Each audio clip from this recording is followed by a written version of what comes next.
The UK could and should have negotiated an exit mechanism to the controversial Irish backstop. That's according to the former Brexit Secretary, Dominic Raab. It is the issue that could sink Theresa May's deal in the House of Commons because it cost her the support of the DUP and many of her own backbenchers.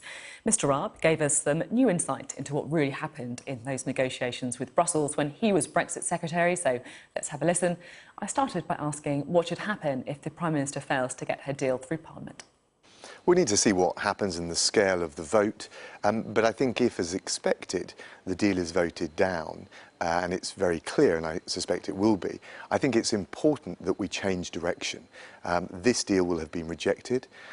It could still be remedied if the EU were willing to look again, particularly at the backstop, and particularly making clear that we had transitioned to a free trade agreement, not this sort of hybrid of a customs union and single market. The EU have been absolutely clear that this is not only the best deal on the table, it's the only deal on the table. I mean, you were Brexit Secretary and you didn't manage to get them to drop the backstop, so it's fancy politics, isn't it? Well, of course, the EU would say that right now. They want this deal to pass because it is incredibly good terms for the EU. It is also a lousy deal for the United Kingdom. And I have had 4.5 months' experience negotiating with the EU, and I think it's very clear they will not want to see no deal. That is now a much higher possibility, even possibly probability. So how do you know that then? Is the conversations that you were having as Brexit Secretary? Or? Well, I knew from my time, as I've written in the Sunday Telegraph today, that there were moments in the negotiation where we could have pressed harder on the backstop, particularly around the exit mechanism. Now, the EU hung tough, and I'm afraid we just weren't firm enough about that. It's always harder to go back in a negotiation, so I'm not saying it would be easy, but I certainly wouldn't give up. And ultimately, if we go back and the EU continue to rebuff the perfectly reasonable proposals we're making, we do need to be willing to contemplate and prepare for leaving on WTO terms. You say that there were moments that you could have pushed harder. You were Brexit Secretary, so that's on you, isn't it? Well, partly, but we're a team, and of course the officials led the technical groups. The Prime Minister ultimately was in the lead, and I give my advice, and it's either taken or it's not taken. So it wasn't taken?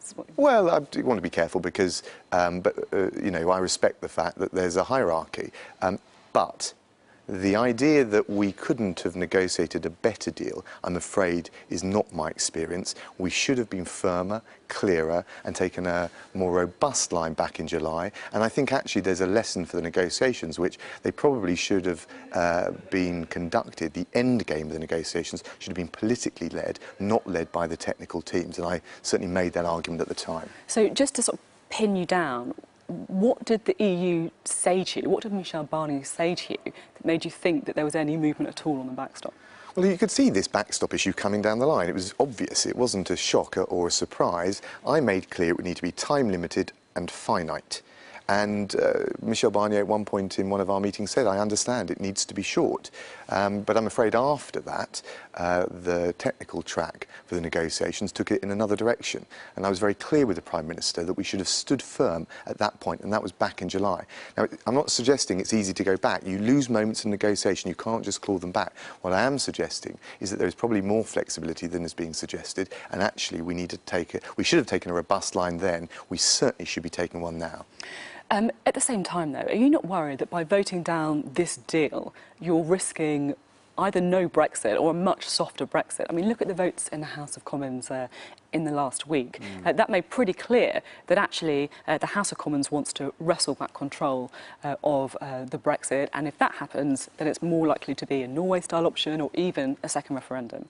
Well, I'm not sure that Parliament can wrestle back control. It needs to pass legislation if it wants to stop us leaving the EU at the end of March 2019. A resolution isn't legally binding. It has political impact, but it's not legally binding. And to be honest with you, this deal is the worst of all the alternatives. Worse than Norway? Well, it's nip and tuck. Actually, Norway probably is a bit worse. You lose even more control over your laws and you lose control over immigration. But the truth is, I'm not going to choose between various evils. I want a good, positive, optimistic Brexit, and I think we can still turn it around. So this deal is worse than remaining in the EU then, in your I certainly think in terms, I mean, I've said before, I think if you look at the amount of control we lose over our laws because we wouldn't have any say in how they're made, I think in that respect it is certainly worse than membership. But I wouldn't be making the case for reversing Brexit and going back into the EU. We need to make a success of Brexit and move forward. You've said before that the EU had been bullying and blackmailing. What surprises me is that the way that the EU behaved should have come as any surprise to you. Of course they want to protect their national interests. Do you think Brexiteers like yourself were a bit naive going into all this? No, not so much naive. I was very surprised in particular about the way the Northern Ireland was treated. And you would hear swirling around in Brussels, particularly the people around Selmayr and Martin Selmayr in the Commission and some others, that losing Northern Ireland would be the price the UK would pay for Brexit. This was reported to me through the diplomatic channel. There's one thing to defend your interests robustly, but there's another thing in the spirit of so-called European unity to be trying to carve up a major European nation. And it's deeply reckless if you look at the Europeans' own interests, which is the point you made, Sophie. I mean, look at Catalonia, look at the separatist tendencies across Europe, look at Belgium. I mean, this kind of stuff feels to me like politics, a very narrow politics in the Commission, trumping the European, let alone the UK interest.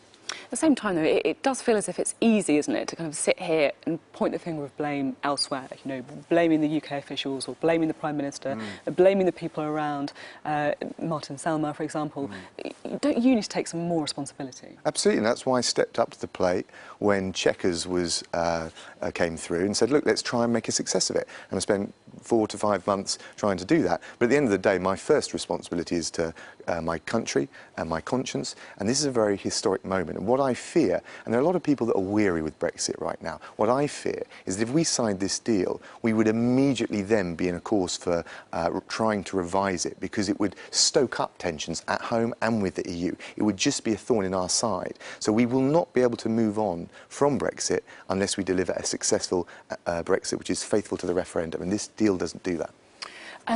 Amber Rudd has given an interview in which she says that the men at Westminster seem to flounce out quite a lot. Everyone is looking for someone to blame, while the only one actually trying to sort it out is the Prime Minister. Who do you think she could be talking about there? I don't know. Amber does this every now and again. She did it during the referendum when she personalised an attack on Boris. I'm not sure if that's aimed at me. It sounded, frankly, a bit sexist to me. The reality is, I stood up and tried to make it work, but I couldn't in good conscience go to Brussels and sign a deal with Michel Barnier that I feel would be so damaging to the British economy and devastating to our democracy. So I'm not going to engage in any name-calling or personalised attacks on anyone. And I've been very respectful of the Prime Minister. But when push comes to shove, this is about far bigger stuff than personalities. It's about the future of our country. You say that this deal is damaging to the economy. Others would argue that it's actually the prospect of leaving without a deal that would be damaging to the economy. Well, there are risks in any course of action we take, but if you look at the short-term disruption that would inevitably be there with a transition without a deal on WTO terms, it's manageable. Many of the risks can be avoided or mitigated.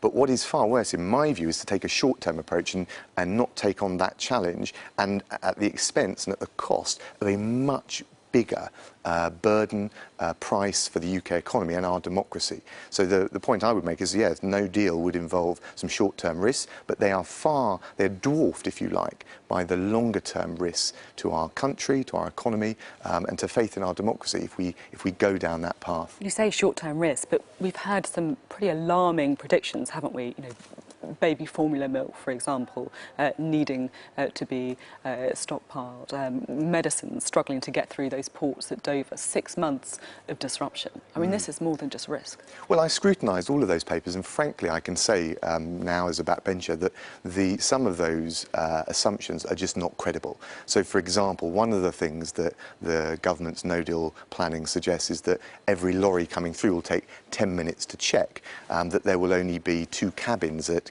Calais, and that there will be no attempt by the UK in this worst-case scenario to try and mitigate the risks. Well, that's not a reasonable worst-case assumption. That's a sort of kamikaze worst-case assumption. Of course, we can do it quicker than 10 minutes a lorry. They do 5 minutes a lorry in Switzerland, and of course, we will try and divert some of that flow if the French take a particularly punitive approach to Zeebrugge, to Rotterdam, and some of those other ports. And I don't think those assumptions and those forecasts that have come out from the government recently are remotely credible. And I said that to the officials when I was Secretary of State. What was their response?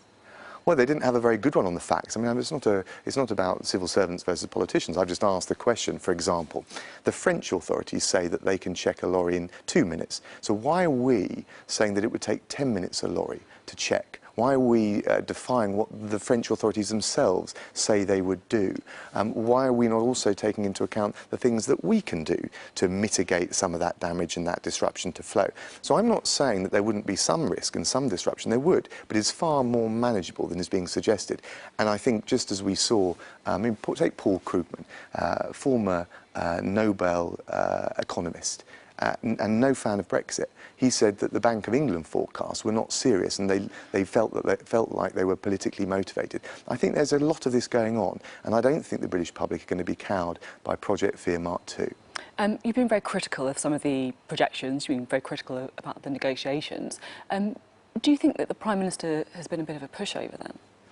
I'm not going to personalise things, but I've said right from the outset, the government should have taken a far more resolute approach, probably back at the beginning of the negotiations, when you may remember all that wrangling about the sequencing. You need to set out your stall very early on.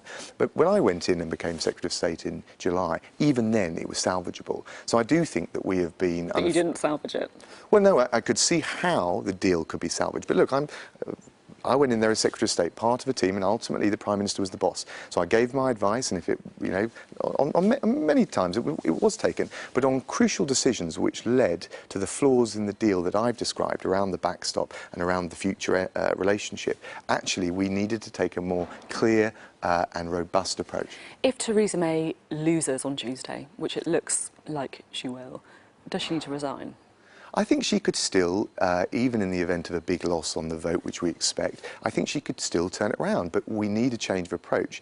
She needs to go back with a, if you like, a best final offer to the EU. But she's staked everything on this deal. Is it really credible to say that, oh, yeah, she can just wash her hands of it, have a completely new approach and stay as Prime Minister? Well, she's wedded to the deal. I think if Parliament has voted the deal down in using the legislative mechanism in the Withdrawal Act that's there, I think she can go and say, look, this deal doesn't work for the United Kingdom, and we need an alternative approach. And I think ultimately we need to be willing to walk away. In any negotiation, whether it's commercial, diplomatic or political negotiation, you need to be able to walk away if you're going to be taken seriously by the other side.